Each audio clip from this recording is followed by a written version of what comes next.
Oi, já é a quarta parte da nossa caminhada nessa psicoleitura juntos. Se esse conteúdo tem te feito refletir, deixa o like e se inscreve. Isso me ajuda a seguir com esse projeto. Ok, vamos lá.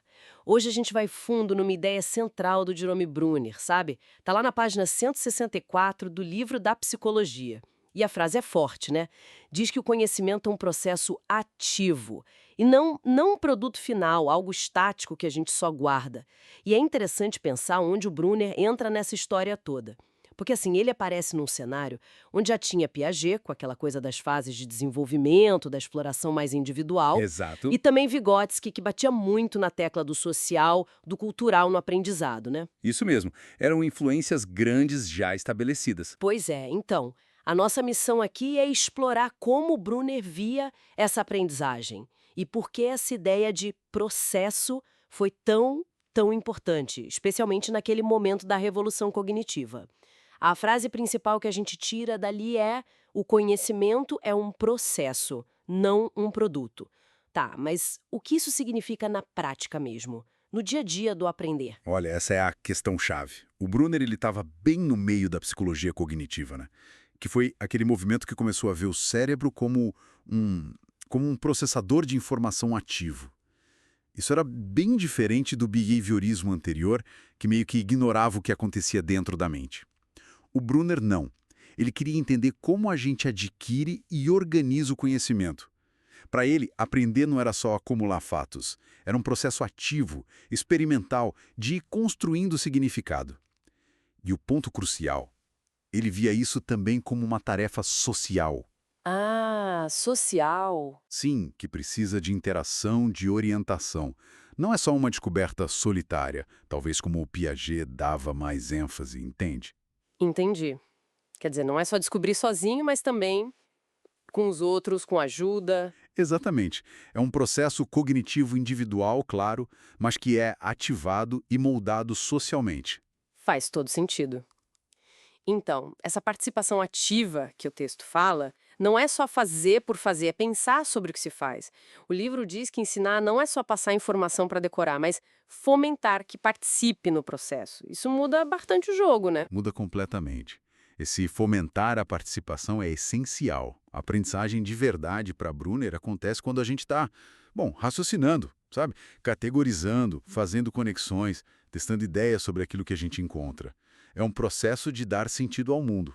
Pensa na ideia do cérebro como processador. Ele não só recebe os dados, ele manipula, transforma, conecta com o que já existe ali. Tipo cozinhar, você disse. Ler a receita é uma coisa. Isso, ler a receita é a informação, o produto talvez. Mas cozinhar mesmo, aprender, é mexer os ingredientes, ajustar, errar, acertar. É o processo. O conhecimento surge daí. Surge dessa atividade mental e prática. E claro, com orientação.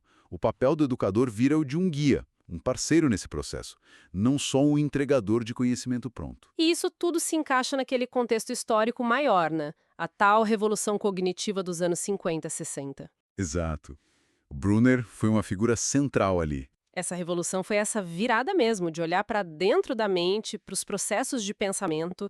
E antes disso, o livro até menciona que ele já pesquisava como as nossas necessidades, nossas motivações afetam como a gente percebe as coisas. Aquela ideia de que a gente vê o que precisa ver, isso já indicava um processamento interno ativo, né? Sem dúvida. Já apontava para essa direção. E o impacto prático das ideias dele foi bem grande.